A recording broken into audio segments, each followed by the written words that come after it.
Hi and welcome to wrist training. In between the exercises I'm going to read something about cystic fibrosis and try to learn it. Participating in the exercise is getting honest, and cystic fibrosis is a severe disease, and I'm going to talk the whole time about the symptoms of this disease. So to the first exercise.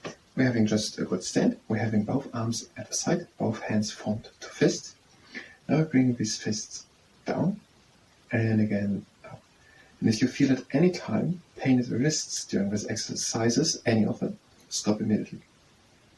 We're going always as far as we can go with a little bit of effort, and as soon as we reach the point which we could reach with a little bit of effort, turning around and going into the other direction. And we're going to do this one more time of this exercise, which is called the spotlight. And with the spotlight, the moment we flashlight, but first to cystic fibrosis. Cystic fibrosis is a genetic disorder. That means cystic fibrosis is a problem of a genome which is inherited. So cystic fibrosis is not something which someone can get through a person through infection or something. It is inherited in the genome, so it comes with birth. It is inherited in the genome. It's a genetic disorder. Something called mucus is in the lungs. So in the lungs, there's not just air or whatever, they are not empty. There is something called mucus. It's not close to describe what it is. We have the indication that it's not necessary to know what it is. It's something called mucus. Just have to know what it's there.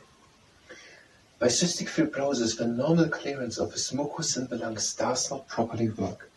So this mucus in the lungs, whatever it is, whatever it does, is normally cleared, obviously, as it's written here. But by cystic fibrosis, this clearance does not work properly. So then this mucus is not cleared from the lungs by cystic fibrosis. Now we have the first problem of cystic fibrosis mentioned here. The next exercise, the flashlight. So both hands are fists at the outside, and now we bring them to the inside and to the outside. And again, now we're going as far as we can go with a little bit of effort. And as soon as we've reached the point which we could reach with a little bit of effort, we're turning around and are going into the other direction.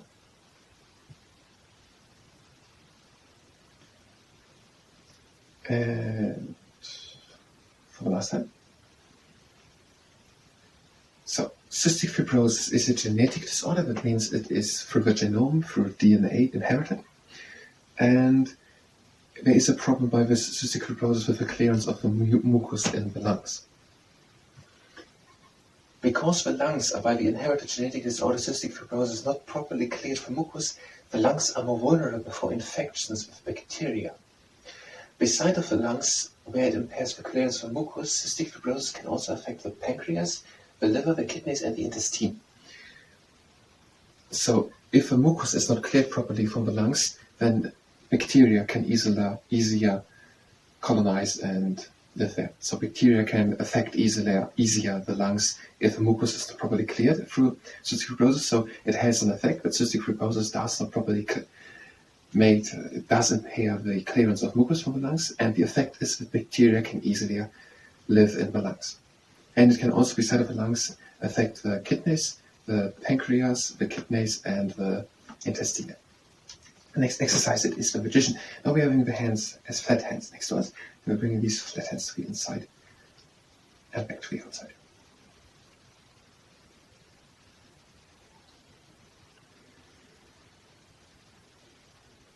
And again, we're going always slowly as far as we can go with a little bit of effort.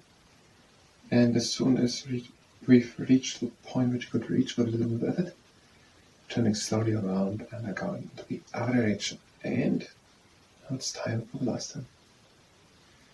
So cystic fibrosis, it can affect the lungs, the kidneys, the pancreas, the liver, and the intestine. And in the lungs, it makes that the mucus is not properly cleared, and that makes the lungs more vulnerable for bacteria. And it is a genetic disorder. Symptoms of cystic fibrosis are difficulty breathing, coiling up of mucus, poor growth, fatty stool, and infertility by males.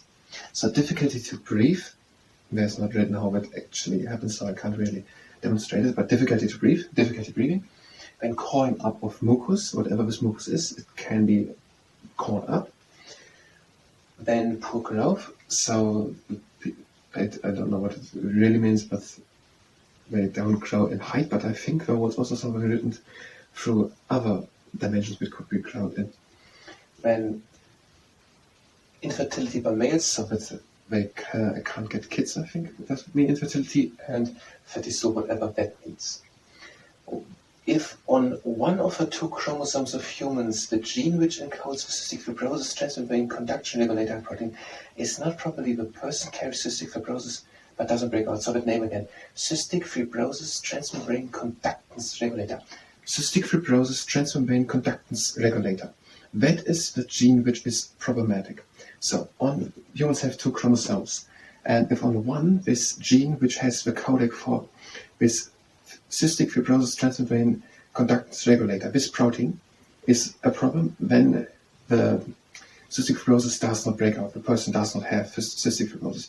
But if on both chromosomes, this gene which has the codec, how this cystic fibrosis transmembrane conductance regulator protein is built, then cystic fibrosis breaks out. The next exercise, it is the pancake flipper. Both hands are flat next to us, and we're bringing them up to the sky and back to the bottom. Slowly down as far as we can bring them down to the ground.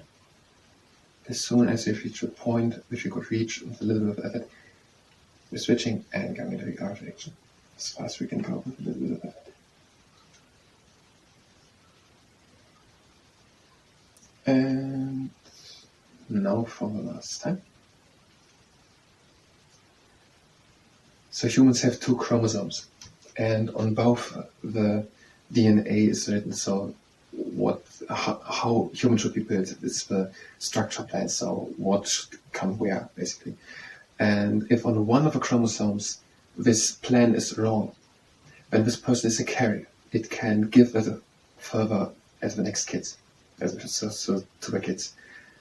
And if on both chromosomes this gene which has the plan for how this cystic fibrosis transmembrane conductance regulator protein should be constructed is on both wrong. When it is on both wrong, then the person has it. On one, it carries it to the kids further, and if on 2, then the person themselves have it.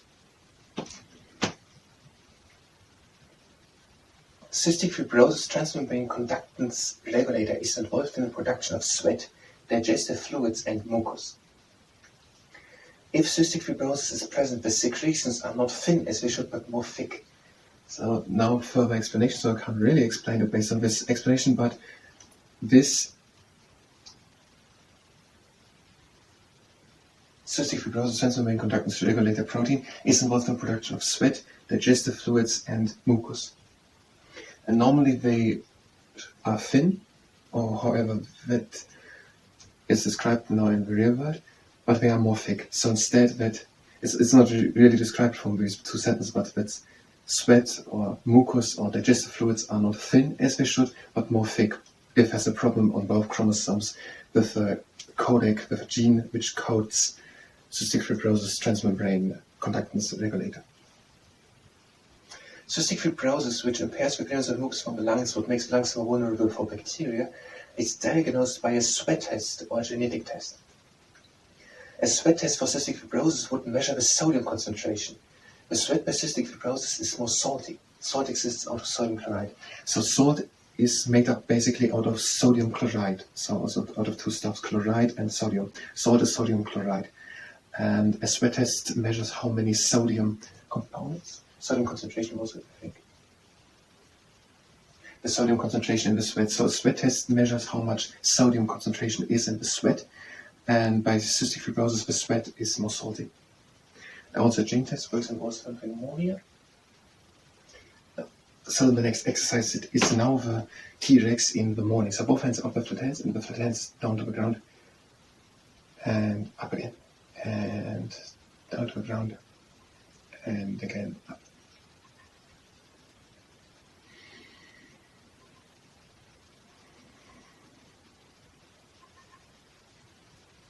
And one more time. And again up, and now to the T-Rex in the gym. If you don't have a tennis ball, do it without one. So holding a tennis ball like this with the 4 whole fingers, just down, and now just press with this. With moderate force down, don't do it here. And release again, and press again. And release, and press again. And now we're switching, and press again. And release, and we are pressing again. And we release, and the last time we are pressing and we're releasing. So with sweat test or genetic test it can be measured. The sweat is more salty, so the sodium concentration is higher by cystic fibrosis. No cure is known for cystic fibrosis. A problem with a gene which encodes for cystic fibrosis transferring conducts, regulator protein. Lung infections may be treated with antibiotics. Hypertonic saline may be inhaled. Lung transplantations might be done if lung functions continue to worsen.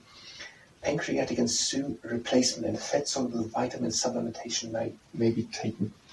The next exercise, it is the cautious big bang, so we're placing the fingertips on top of the fingernails of your hand, and we're opening, and the hand presses against it, and closing.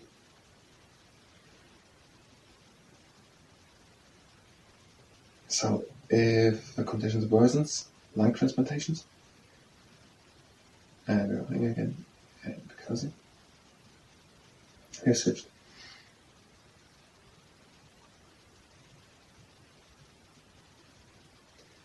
And now for a last time.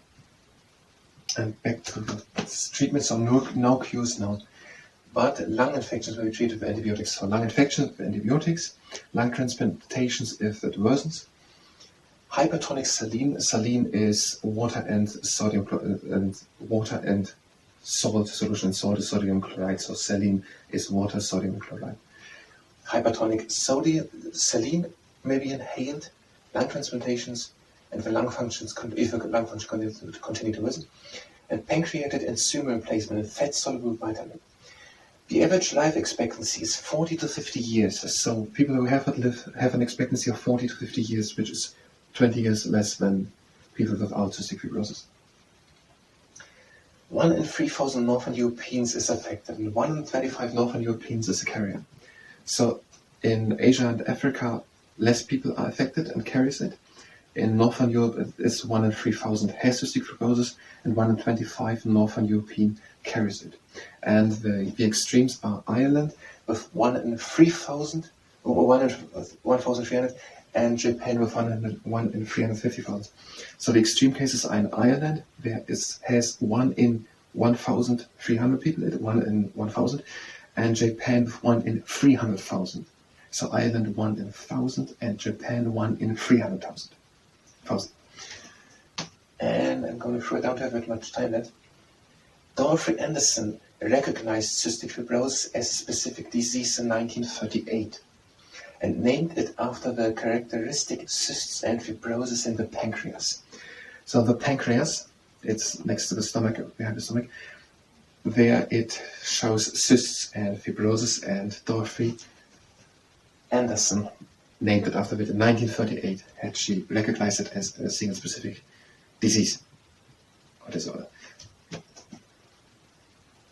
Specific disease. The next exercise, we don't have one, I don't have time left, so we're going just with the hands on the middle part of the arm. So here's the brachioradialis, and you set in, you have a little bend in the elbow. Here are the fingers, and go with moderate pressure down to the arm. And on the other side, so a little bend in the elbow, fingers next to the brachioradialis, and then over the middle part of the arm with moderate pressure down. So cystic fibrosis is a genetic disorder.